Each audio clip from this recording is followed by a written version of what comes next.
الحمد لله غافر الذنب وقابل التوب شديد العقاب ذي الطول لا إله إلا هو إليه المصير ونشهد أن لا إله إلا الله وحده لا شريك له ونشهد أن سيدنا ومولانا محمدا عبده ورسوله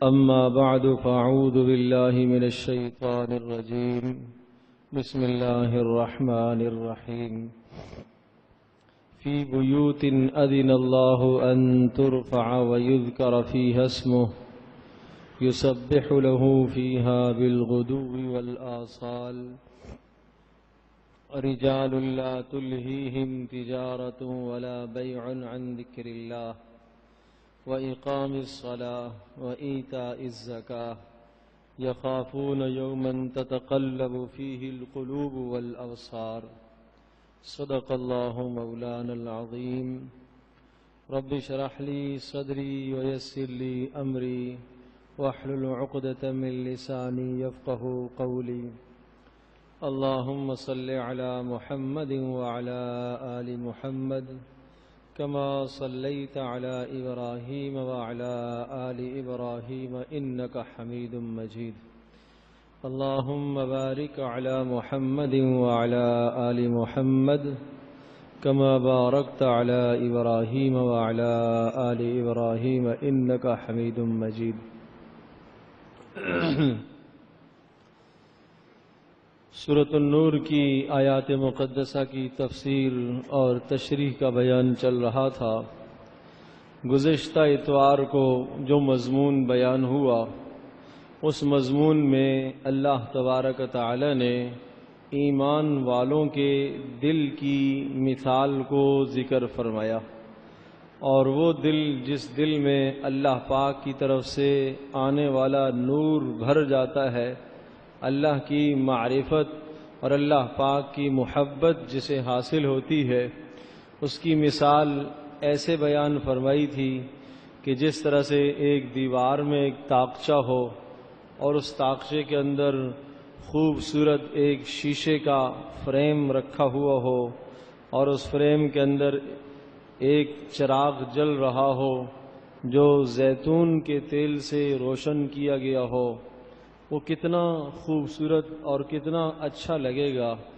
اس طرح سے مومن کے دل میں ایمان سجا ہوا ہوتا ہے، اس طرح سے مومن کے دل میں اللہ کا تعلق، اللہ کی معرفت موجود ہوتی ہے، اس طرح سے مومن کے دل میں اللہ پاک کی محبت اور عقیدت موجود ہوتی ہے۔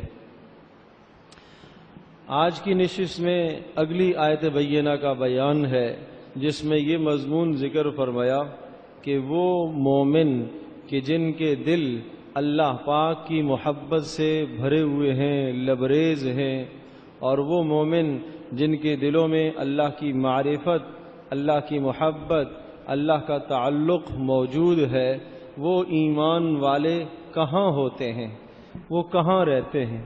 ان کی پہچان کو اللہ پاک نے ذکر فرمایا، اور ان کی پہچان کو ذکر کرتے ہوئے اللہ پاک نے مساجد کی اہمیت کو ذکر فرمایا کہ یہ ایمان والے جن کے دل اللہ کی معرفت سے بھرے ہوئے ہیں، اللہ کی معرفت سے سجے ہوئے ہیں، اللہ کی معرفت سے لبالب ہیں ان کے دل، یہ کہاں ہوتے ہیں؟ یہ مسجدوں میں ہوتے ہیں۔ مساجد ان کا مکان ہے، مساجد ان کی جگہ ہے، مساجد میں ان کا جی لگتا ہے، مسجد میں ان کا جی لگتا ہے، ان کا دل مسجد میں لگتا ہے۔ فی بیوت اذن اللہ ان ترفع ویذکر فیہا اسمہ، اللہ پاک نے حکم دیا ہے کہ مساجد میں اللہ پاک کے ذکر کو بلند کیا جائے، اللہ کی یاد کو تازہ کیا جائے، اللہ کا نام لیا جائے، وہ اسباب اختیار کیے جائیں جن اسباب سے مساجد آباد رہیں۔ یسبح لہ فیہا بالغدو والآصال، اور صبح و شام اس میں اللہ پاک کی حمد و ثنا کی جائے، اللہ پاک کی تسبیح بیان کی جائے۔ تو اس آیت مقدسہ کے ذیل میں مفسرین نے لکھا ہے کہ اللہ پاک نے اس آیت بینہ میں ایمان والوں کی جگہ، ایمان والوں کا مکان، ایمان والوں کا مقام ذکر فرمایا کہ ان کا ایمان مسجد سے بنے گا، ان کا ایمان مسجد سے بنے گا، مسجد سے ان کو اللہ کی معرفت اور اللہ کا تعلق نصیب ہوگا۔ تو اس لیے ارشاد فرمایا کہ مسجدوں کو اللہ کی یاد سے بلند کیا جائے، اللہ کے ذکر سے انہیں بلند کیا جائے۔ حضرت صلی اللہ تعالی علیہ وسلم نے ارشاد فرمایا کہ تم میں سے جو آدمی اللہ پاک سے محبت رکھتا ہے وہ مجھ سے محبت رکھے۔ اللہ سے محبت کا تقاضا یہ ہے کہ تم مجھ سے محبت رکھو، اور فرمایا جو مجھ سے محبت رکھتا ہے وہ میرے صحابہ سے محبت رکھے، اور جو میرے صحابہ سے محبت رکھتا ہے وہ قرآن مجید سے محبت رکھے، اور جو قرآن مجید سے محبت رکھتا ہے اسے چاہیے کہ وہ مساجد سے محبت رکھے، مسجدوں سے محبت رکھے، اور مسجد والوں سے محبت رکھے، جو لوگ مسجد کو آباد کرنے والے ہیں ان سے محبت رکھے۔ اور ارشاد فرمایا مساجد وہ جگہ ہیں جہاں اللہ پاک کی رحمتیں اترتی ہیں، مساجد وہ جگہ ہیں جہاں اللہ پاک کی طرف سے برکتیں اترتی ہیں، اور یہاں کے رہنے والوں پر بھی اللہ کی رحمتیں اور برکتیں اتریں گی، اور جو یہاں نماز پڑھیں گے نماز پڑھنے والوں پر بھی اللہ پاک کی رحمتیں اور برکتیں اتریں گی۔ اور ارشاد فرمایا کہ فرشتے ان کے کاموں میں لگ جاتے ہیں، یہ جب اپنے کام سے باہر نکلتے ہیں تاکہ اپنی ضرورت کو پورا کر کے پھر واپس مسجد میں آ جائیں، تو فرشتے ان کے کاموں میں لگ جاتے ہیں تاکہ جلدی جلدی اپنی ضرورتوں کو پورا کر کے مسجد میں آ جائیں۔ تو یہ مساجد کی اہمیت ہے، یہ مساجد کی فضیلت ہے۔ ایک حدیث پاک میں نبی پاک صلی اللہ تعالی علیہ وسلم نے اس طرح سے اس مضمون کو ذکر فرمایا کہ جو شخص مسجد کو آباد کرنے والا ہے اس کے ایماندار ہونے کی شہادت دو، بتاؤ لوگوں کو کہ یہ صاحب ایمان ہے، گواہی دو کہ یہ صاحب ایمان ہے، اس لیے کہ یہ مسجد کو آباد کر رہا ہے۔ اور مسجد آباد ہوتی ہے اللہ کی یاد سے، مسجد آباد ہوتی ہے اللہ کے ذکر سے۔ اللہ کے ذکر سے مراد صرف یہی نہیں ہے کہ آدمی تسبیح لے لے اور اللہ اللہ کرتا رہے، اللہ کے ذکر سے مراد ہر وہ عمل، ہر وہ بات جو لوگوں کو اللہ کی طرف لے کے آنے والی ہو، چاہے واعظ نصیحت ہو رہا ہے یہ بھی اللہ کا ذکر ہے، تعلیم کا حلقہ ہے یہ بھی اللہ کا ذکر ہے، ایک تنہائی میں بیٹھا ہوا کونے میں اللہ کا ذکر کر رہا ہے، تسبیح پڑھ رہا ہے، یہ بھی اللہ کا ذکر ہے، نماز میں مشغول ہے اللہ کا ذکر ہے، بیٹھ کے تلاوت کر رہا ہے یہ بھی اللہ کا ذکر ہے۔ اور ایک حدیث میں ارشاد فرمایا کہ تم میں سے جو آدمی گھر سے باوضو ہو کر مسجد کی طرف نکلتا ہے وہ ایسا ہے جیسا کہ احرام باندھ کر بیت اللہ کو جا رہا ہو۔ کتنی بڑی فضیلت ہے یہ مسجد کی فضیلت، سبحان اللہ۔ اور ایک حدیث میں ارشاد فرمایا احب البلاد الی اللہ مساجدها، کائنات میں سب سے بہترین دھرتی کے حصے مسجدیں ہیں، اور کائنات میں سب سے بدترین دھرتی کے حصے وہ بازار ہیں۔ بازار میں اللہ پاک کی لعنت برستی ہے، بازار میں اللہ پاک کا غضب اترا کرتا ہے۔ کیوں؟ اس لیے کہ جھوٹ بولا جا رہا ہے، اس لیے کہ خیانت ہو رہی ہے، ترازو میں کمی بیشی ہو رہی ہے، اور فراڈ اور دھوکے ہو رہے ہیں۔ وہاں دکھانا اور دینا اور یہ معاملات ہوتے ہیں، اس لیے وہاں اللہ پاک کا غضب اترتا ہے، وہاں اللہ کا غصہ اترتا ہے، وہاں اللہ پاک کی ناراضگی اترتی ہے۔ اور تم میں سے کوئی آدمی جب بازار میں جائے، چاہے مرد ہو اور عورت ہو، اور اپنی ضرورت کو پورا کرے اور فوری اپنے گھر کو واپس پلٹے، یہ سمجھے کہ یہ اللہ پاک کے غضب کی جگہ ہے، کہیں ایسا نہ ہو کہ اللہ کا غضب اتر آئے۔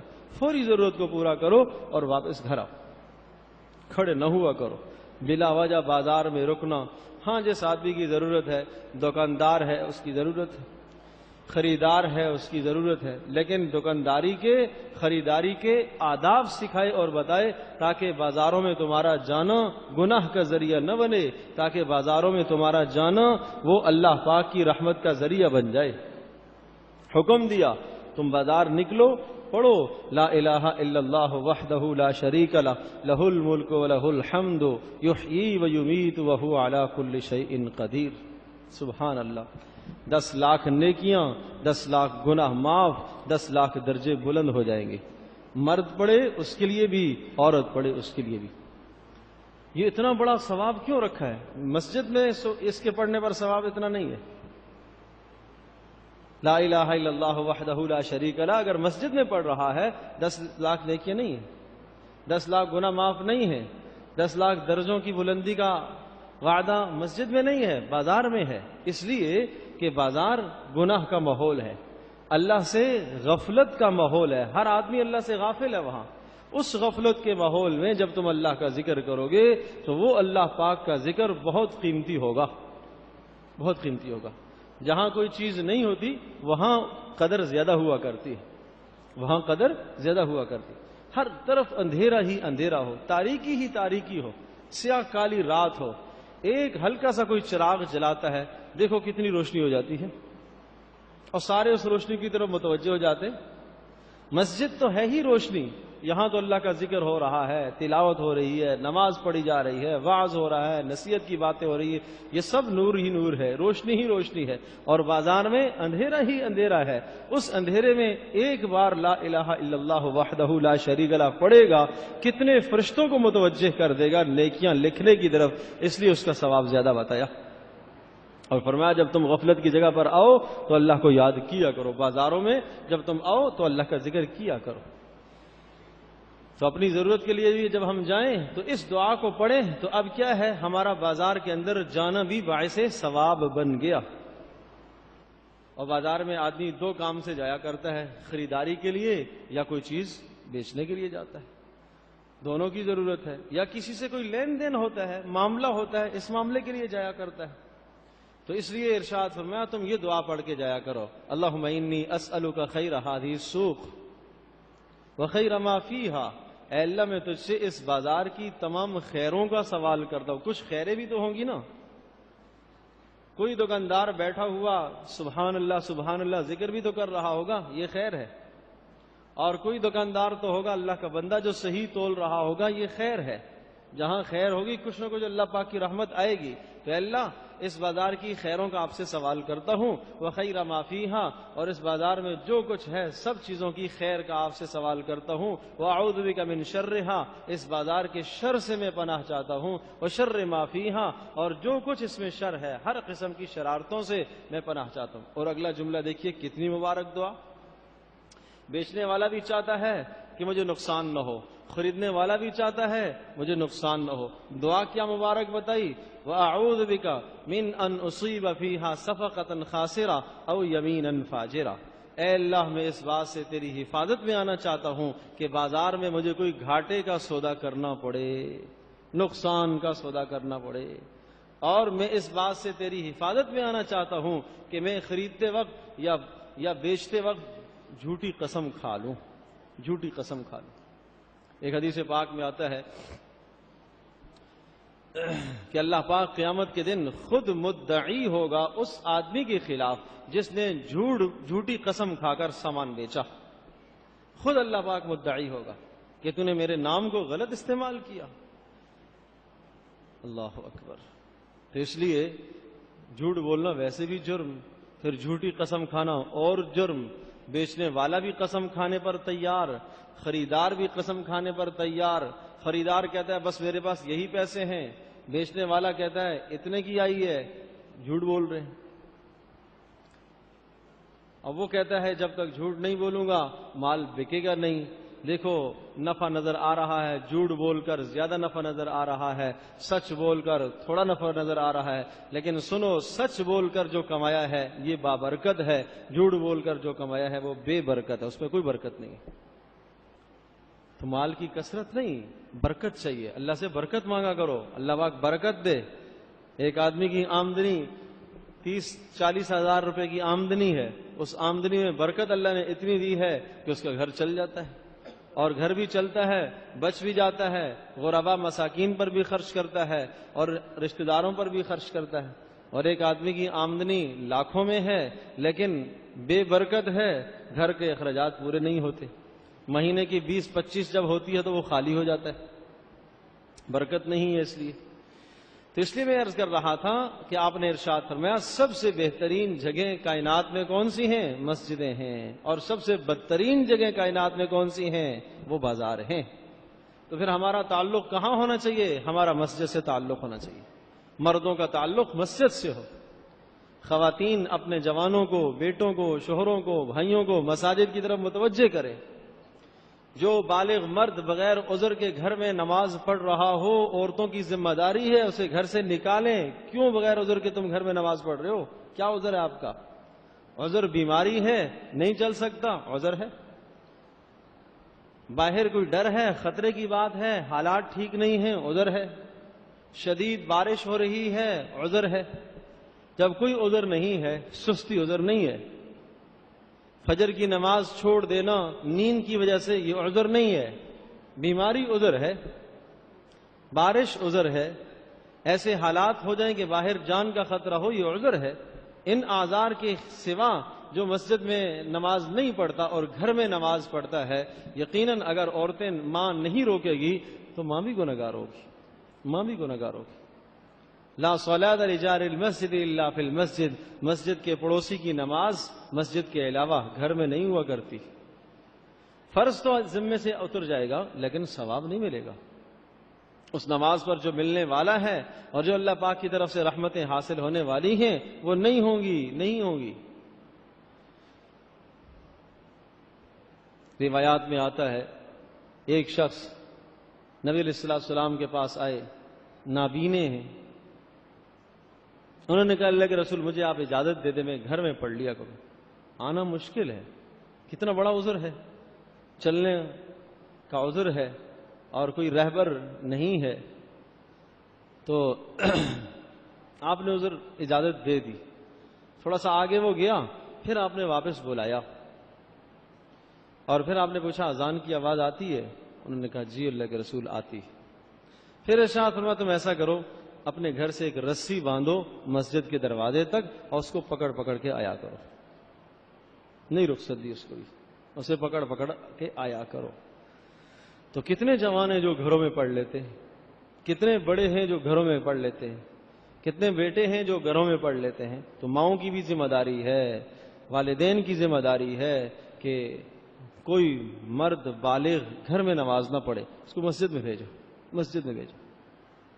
اب رہی بات عورتوں کی، ہاں عورتوں کے لیے سنیے، رسول پاک صلی اللہ تعالی علیہ وسلم کے زمانے کی بات ہے، آپ علیہ الصلوۃ والسلام سے خواتین نے پوچھا اے اللہ کے رسول آپ ہمیں مسجد میں آ کر نماز پڑھنے کی اجازت دے دیجئے، خاص کر کے عشاء اور فجر، اس لیے کہ ہم آپ کی قرات سننا چاہتی ہیں، اور اس لیے کہ اس وقت مجمع ذرا کم ہوتا ہے، بازار میں چہل پہل نہیں ہوتی، تو آپ اس موقع پر ہمیں اجازت دے دیا کریں۔ نبی علیہ السلام نے ارشاد فرمایا صحابہ سے، عام طور پر صحابہ اجازت نہیں دیتے تھے کہ کہیں ایسا نہ ہو کہ کوئی بدمزگی پیدا ہو جائے، کہیں ایسا نہ ہو کہ کسی فتنے کا کوئی شکار ہو جائے، حالانکہ اسلامی معاشرہ قائم ہے، مدینہ منورہ ہے، نبی علیہ السلام کا شہر ہے، لیکن آپ نے ارشاد فرمایا اچھا تم میں سے اگر کوئی گھر والی تم میں سے کسی سے اجازت مانگتی ہے تو اسے اجازت دے دیا کرو، لیکن دوسری طرف عورتوں کو سمجھایا کہ تمہاری بہترین نماز وہ ہے جو گھر کے اندر ہو۔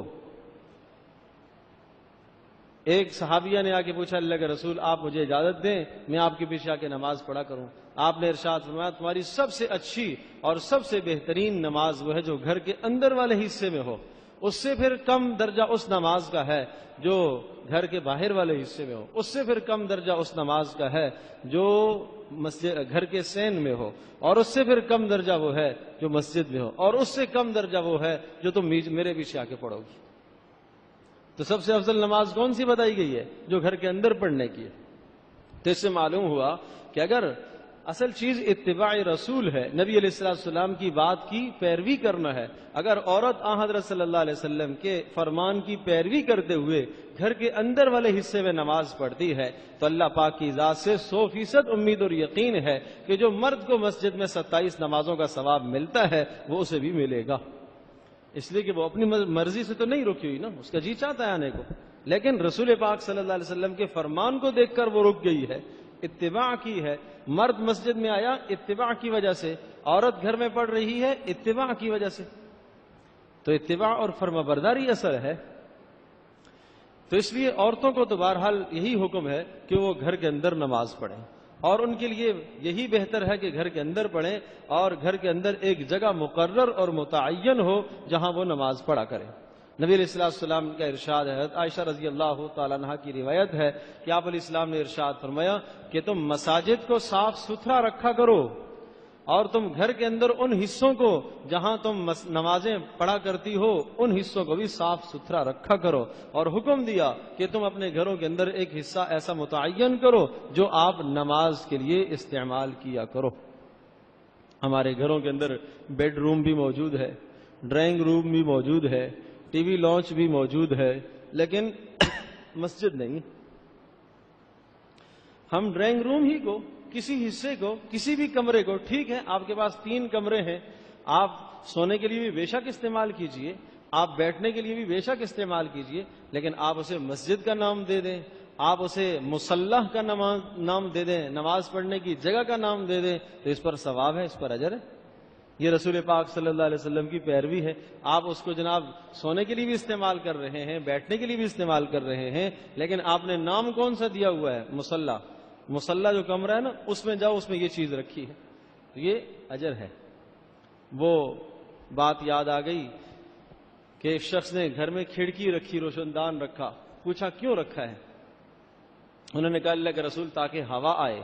آپ نے ارشاد فرمایا اگر تم یہ نیت کر لیتے کہ یہاں سے اذان کی آواز آئے تو جب تک یہ روشندان قائم رہے گا تجھے ثواب ملتا رہتا، ہوا بھی آتی رہتی، ثواب بھی ملتا رہتا. تو آپ یہ کیوں نہیں نیت کرتے ہو؟ یہ اسلامی نیت ہے، یہ مومن کی نیت ہے. ہر آدمی گھر میں کھڑکیاں رکھتا ہے، روشندان رکھتا ہے، لیکن رکھتے وقت اگر یہ نیت ہو تو کتنا اجر ہے، کتنا ثواب ہے. کمرہ بناتے وقت اگر یہ نیت ہو کہ اس میں ہم نماز پڑھا کریں گے، کتنا ثواب ہے. اور جناب سارا انتظام کیا، ایک کنارے پر چھوٹا سا وضو خانہ بھی بن گیا جہاں ہم بیٹھ کر وضو کیا کریں، تو کتنے اجر کی بات ہے. مسلمان کا گھر ہے نا، مسلمان کا گھر ہے تو پتہ چلے کہ یہ مسلمان اللہ کی بندگی کرنے والا ہے، اللہ کی عبادت کرنے والا ہے. اس کے گھر کی نوعیت ایسی ہو کہ جسے دیکھ کر انسان کو اللہ پاک یاد آ جائے، اللہ کی بندگی یاد آ جائے. بیت الخلاؤں کے رخ قبلے پر نہ ہوں، پھرے ہوئے ہوں.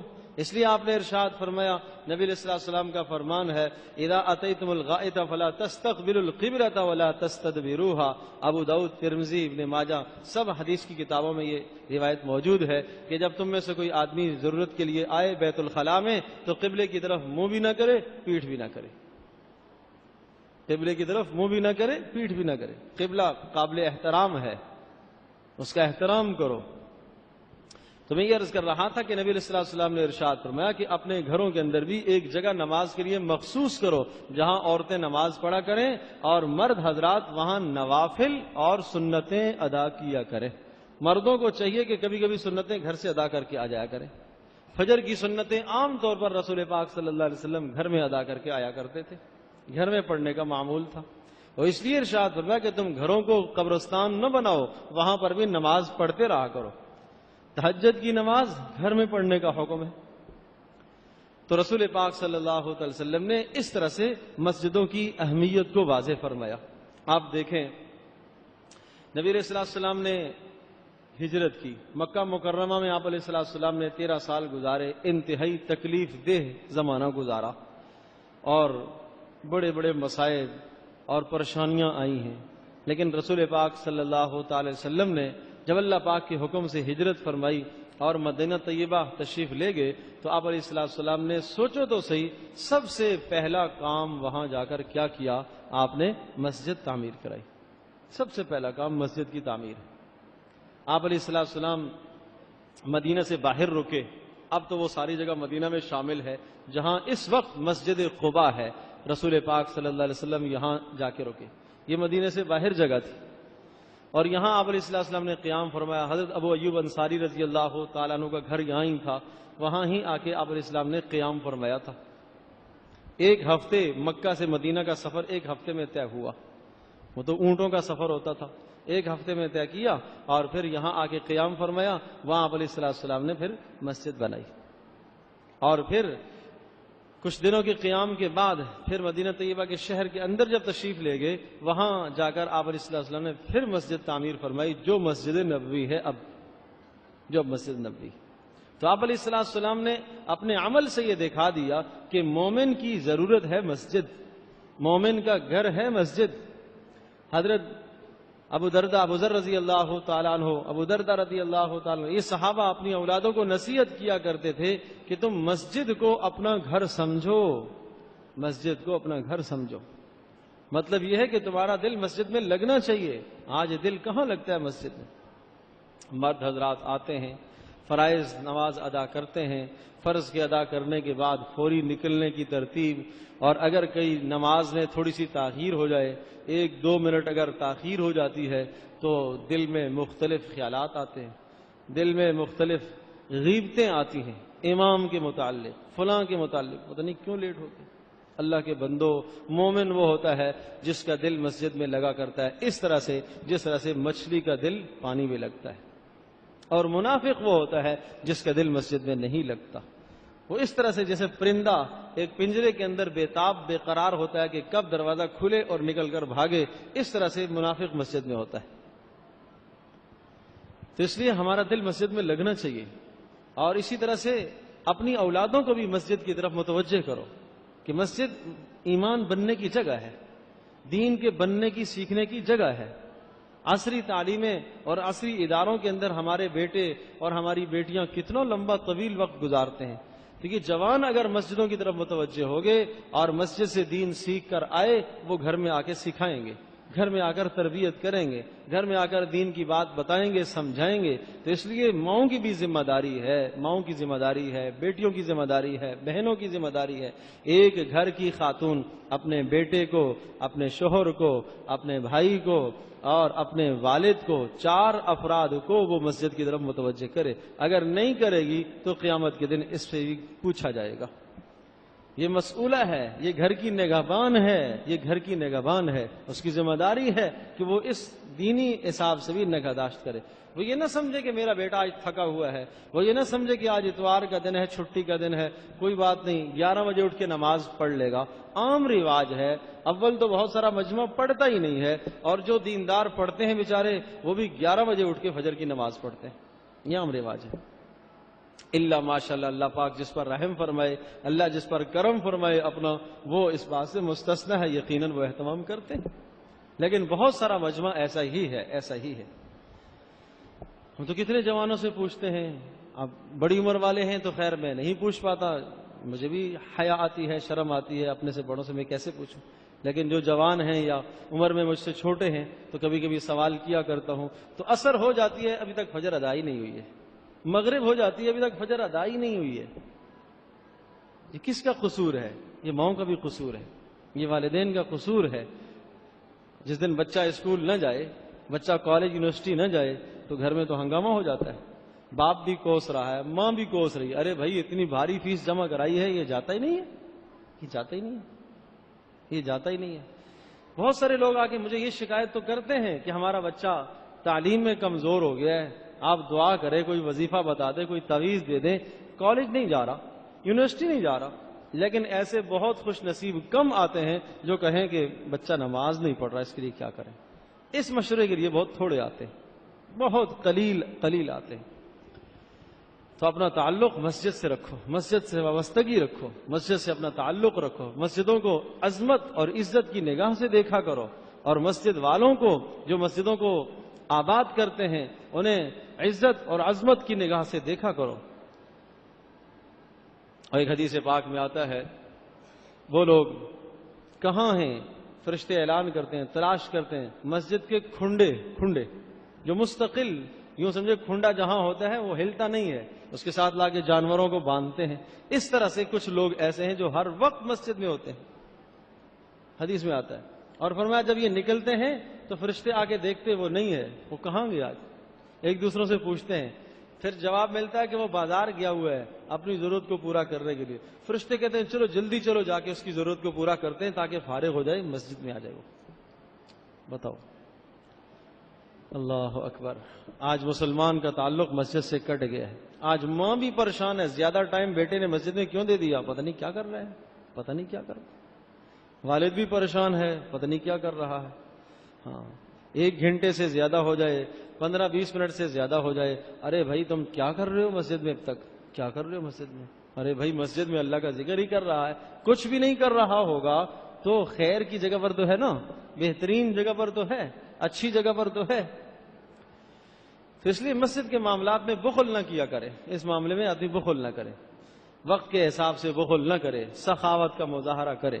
اور مسجدوں کو عظمت کی نگاہ سے دیکھو، احترام کی نگاہ سے دیکھو، قدر کی نگاہ سے دیکھو، مسجد والوں کو قدر اور احترام کی نگاہ سے دیکھو. یہ رسول پاک صلی اللہ علیہ وسلم کا حکم ہے، یہ آپ علیہ السلام کی منشا ہے، یہ آپ علیہ السلام کا اپنا عمل ہے. حضرت صلی اللہ علیہ وسلم کا تعلق تو مسجد سے کیا گہرا تعلق تھا، سبحان اللہ. سفر پہ جاتے تھے مسجد میں آ جاتے، پہلے مسجد سے نکلنا ہوتا تھا، اور پھر جب واپسی ہوتی تھی پہلے مسجد میں آتے تھے، اور پھر گھروں میں اطلاع کرتے تھے ہم آ گئے ہیں، اور پھر تھوڑا دیر مسجد میں تھوڑی دیر رک کر نماز کا ٹائم ہوتا، نماز پڑھ کر پھر آپ علیہ السلام گھروں کو جایا کرتے تھے. یہ عام مزاج تھا وہاں، یہ عام مزاج تھا. تو اپنا ربط، اپنا تعلق مسجدوں سے بڑھاؤ.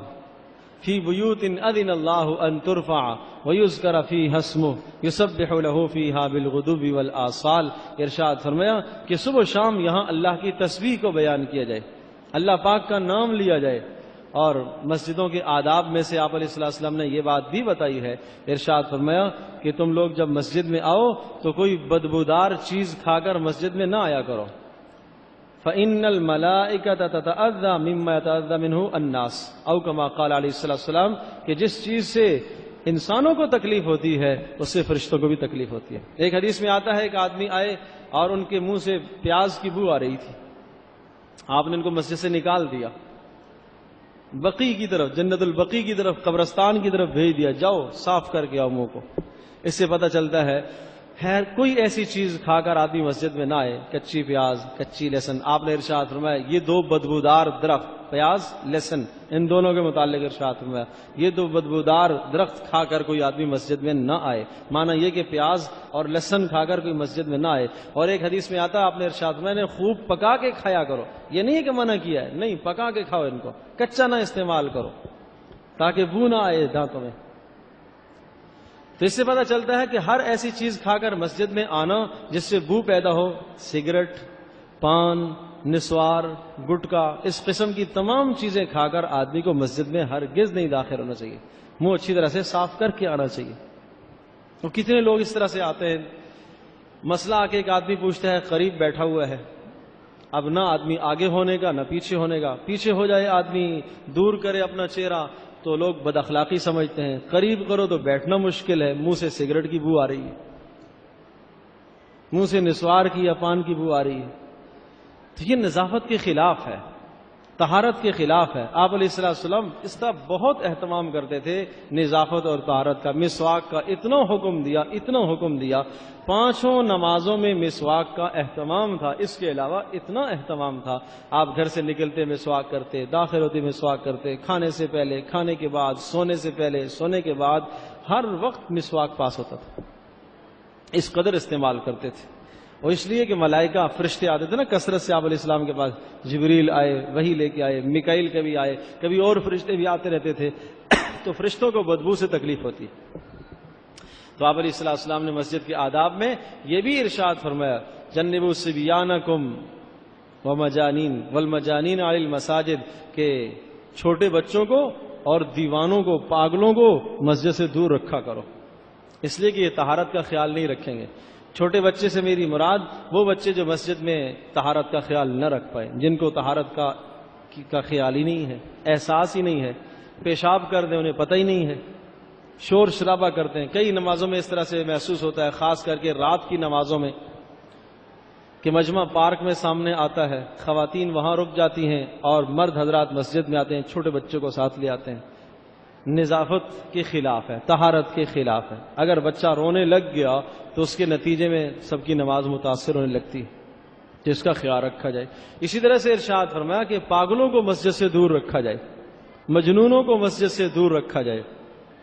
اور اس حدیث کے ضمن میں فقہا نے لکھا ہے کہ یہ اہل انتظام کی، مسجد کا انتظام کرنے والوں کی یہ بات، ذمہ داری میں یہ بات داخل ہے کہ اگر کوئی آدمی ایسا مسجد میں آتا ہے جس سے بدبو آ رہی ہے، جس کے کپڑوں سے، جس کے جسم سے، تو اس کو مسجد میں ہرگز نہ داخل ہونے دیں۔ اگر وہ نہیں کریں گے تو گنہگار ہوں گے۔ اور یہاں تک ارشاد فرمایا کہ اگر کسی آدمی کے جسم میں ایسی بیماری ہے جس بیماری سے گھن آتی ہو، اب وہ تو اللہ پاک کی طرف سے اس کو بیماری ہے، لیکن اس بیماری سے اگر دوسروں کو اذیت ہوتی ہے، تکلیف ہوتی ہے، تو ایسے آدمی کو مسجد میں نہیں آنا چاہیے، گھر پڑھنی چاہیے، گھر نماز پڑھ لے۔ کہ ٹھیک ہے اس کا اپنا ذاتی ثواب تو ہے، لیکن دوسروں کو اذیت نہ دے، اس ذاتی ثواب کو حاصل کرنے کے لیے دوسروں کو تکلیف میں نہ ڈالے۔ نبی علیہ السلام نے اتنا اہتمام فرمایا۔ یہ جمعے کے دن جو غسل کا حکم دیا ہے، یہ کیوں دیا ہے؟ یہ اس لیے کہ جمعے کے دن مجمع زیادہ ہوتا ہے۔ جب مجمع زیادہ ہوتا ہے تو حبس پیدا ہوتی ہے، اور اس حبس کے نتیجے میں جسموں سے بدبو آنے کا خدشہ ہوتا ہے۔ اس لیے حکم دیا تم جمعے کو جب آؤ تو غسل کر کے آیا کرو، صاف ستھرے کپڑے پہن کے آیا کرو۔ اس لیے تو رسول پاک صلی اللہ علیہ وسلم نے اس طرح سے مسجدوں کے آداب بتائے ہیں۔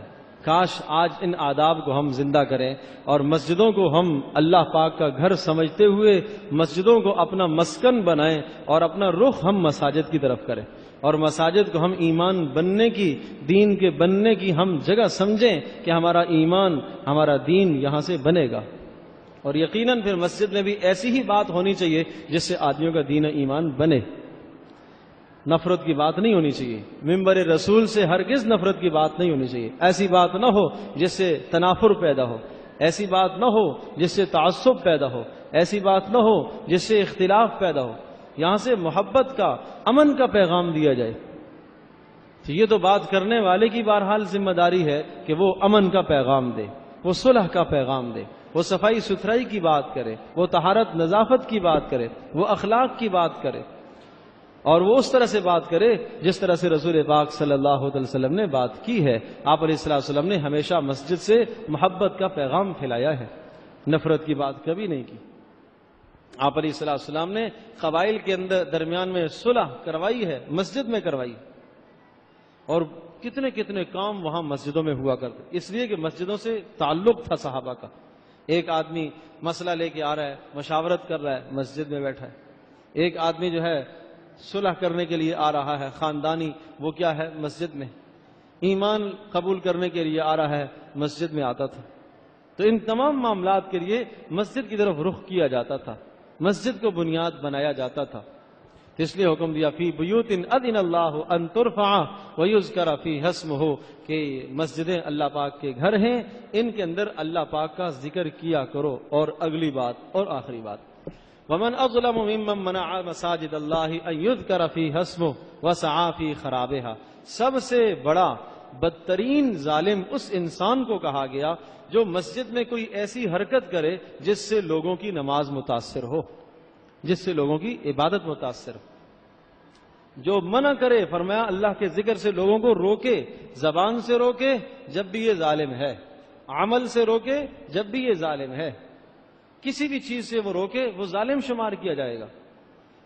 جیب میں موبائل ہے، اگر وہ نماز کے دوران بج گیا اور وہ اس کی پرواہ نہیں کرتا اور ہمیشہ ایسا ہی ہو جاتا ہے تو ظالم شمار کیا جائے گا۔ لوگوں کی نمازوں میں خلل واقع ہو رہا ہے۔ اس کا شرعی مسئلہ یہ ہے کہ اگر بچ گیا تو آدمی ایک ہاتھ سے اس کو بند کر دے، کوئی حرج نہیں، اس سے نماز فاسد نہیں ہوگی، ایک ہاتھ سے بند کر دے۔ اول تو پہلے سے ہی آدمی کو سوچ کے آنا چاہیے، اور پھر گھنٹی بھی کم از کم ایسی سادی سی لگائے کہ اگر نماز کے دوران بج بھی جائے تو موسیقی کی آواز تو نہ آئے نا۔ یہ کیا ظلم ہے آج جوانوں کے اندر دیکھا جاتا ہے، سب موبائلوں کے اندر ایسی ایسی گھنٹیاں جن میں موسیقیاں ہوتی ہیں، جن میں گانے کی آواز ہے، وہ آوازیں جن کو رسول پاک صلی اللہ علیہ وسلم نے ناپسند فرمایا، جن آوازوں کے متعلق آپ نے ارشاد فرمایا یہ شیطان کی آوازیں ہیں، جن آوازوں کے متعلق آپ نے ارشاد فرمایا کہ مجھے ان آوازوں کو، موسیقی کے آلات کو ختم کرنے کے لیے نبی بنا کے بھیجا گیا ہے، وہ آلات آج ہماری جیبوں میں ہیں۔ ضرورت کی چیز ہے، ضرورت کے تحت اسے استعمال کریں، استعمال کرنا منع نہیں ہے، لیکن خدا را ایسی آوازیں اس میں نہ ہوں، موسیقی کی آوازیں اس میں نہ ہوں۔ تو یہ مسجد کے آداب میں ہے۔ فرمایا وسعی فی خرابہا، اور مسجد کی تعمیر میں اور مسجد کی آبادی میں اس کو بگاڑنے کی جو کوشش کرتا ہے وہ ظالم شمار کیا جائے گا۔ اولئک ما کان لهم ان يدخلوها الا خائفین، ان کو ڈرتے ہوئے مسجد میں داخل ہونا چاہیے، یہ مسجد کا ثواب ہے۔ مشرکین مکہ نے کہا ہم تو مسجد والے ہیں، اور ہم کیا کرتے ہیں؟ ہم بیت اللہ کو تعمیر کرتے ہیں، ہم حاجیوں کو پانی پلاتے ہیں، اور ہم جناب لوگوں کی خدمت کرتے ہیں، یہ ہمارا بڑا کام ہے۔ اللہ پاک نے ارشاد فرمایا اجعلتم سقایۃ الحاج وعمارۃ المسجد الحرام کمن آمن باللہ والیوم الآخر وجاہد فی سبیل اللہ، کیا حاجیوں کو پانی پلانا اور مسجد کی عمارت بنا دینا صرف یہی کام کافی نہیں ہے؟ اصل چیز اللہ پر ایمان لاؤ، رسول پر ایمان لاؤ، آخرت پر ایمان لاؤ، اعمال صالحہ کرو، اس سے مسجد آباد ہوتی ہے، اس سے مسجد آباد ہوتی ہے، اعمال سے مسجد آباد ہوتی ہے۔ تعمیرات سے منع نہیں ہے، اس کی بھی الگ فضیلت ہے، تعمیر کرنے کی الگ فضیلت ہے، بنانے کی الگ فضیلت ہے، لیکن اصل تعمیر اعمال سے ہوا کرتی ہے۔ تو میں یہ عرض کر رہا تھا کہ ہم اپنا رخ مساجد کی طرف کریں اور مسجد سے اپنا تعلق قائم کرو۔ حدیث پاک میں آتا ہے جو آدمی ایک نماز پڑھ کر دوسری نماز کے انتظار میں بیٹھ جاتا ہے، اسے مسلسل نماز کا ثواب ملتا رہتا ہے، اسے مسلسل نماز کا ثواب ملتا رہتا ہے۔ تو ماؤں بہنوں سے بھی درخواست ہے وہ اپنے جوانوں کو متوجہ کرے، گھر والوں کو متوجہ کرے، اور کوئی بالغ مرد گھر کے اندر نماز نہ پڑھے، ان کو مساجد کی طرف متوجہ کرو تاکہ مسجدوں میں آ کر باجماعت نماز ادا کریں۔ اور جب وہ آئیں آپ ان سے پوچھ سکتی ہو، سوال پوچھ سکتی ہو، جس طرح سے ایک ماں اپنے بیٹے سے دنیاوی تعلیم کے متعلق پوچھنا اپنا فریضہ سمجھتی ہے اور تاخیر سے آئے تو فریضہ سمجھتی ہے، اسی طرح سے مسجد کے متعلق بھی سوال کیا جائے، اور آج کیا سیکھ کر آئے ہو، کیا سن کر آئے ہو، ہمیں بھی سمجھاؤ، ہمیں بھی سکھاؤ۔ یہ رواج ہی نہیں ہے، آج نصیحت کرنے کا، سننے سنانے کا رواج ہی ختم ہو گیا ہے۔ جب رواج ختم ہو گیا تو ہم دین سے پیچھے ہوتے چلے گئے، اور اتنے پیچھے ہوتے چلے گئے کہ کئی دن گزر جاتے ہیں ہماری مائیں بہنیں دین کی بات نہیں سن پاتی، اللہ اور اس کے رسول کا نام نہیں سن پاتی، رواج ہی نہیں رہا۔ وہاں کیا تھا؟ نبی علیہ السلام کے زمانے میں صحابہ مسجد میں آتے، دین کی بات سیکھتے، جا کے گھر میں بتاتے، ایک آدمی قرآن کی آیت سیکھتا، جا کے گھر میں سکھاتا، رسول پاک صلی اللہ علیہ وسلم کا ارشاد سنتا، آ کے اپنے گھر میں بتاتا کہ ہم نے آج یہ سنا ہے رسول پاک صلی اللہ علیہ وسلم سے۔ تو یہ ماحول اگر ہمارے گھروں میں اور مساجد میں قائم ہو جائے گا تو انشاءاللہ معاشرے کے اندر بہت جلدی تبدیلی آئے گی۔ اللہ پاک ہم سب کے لیے عمل کرنا آسان فرمائے۔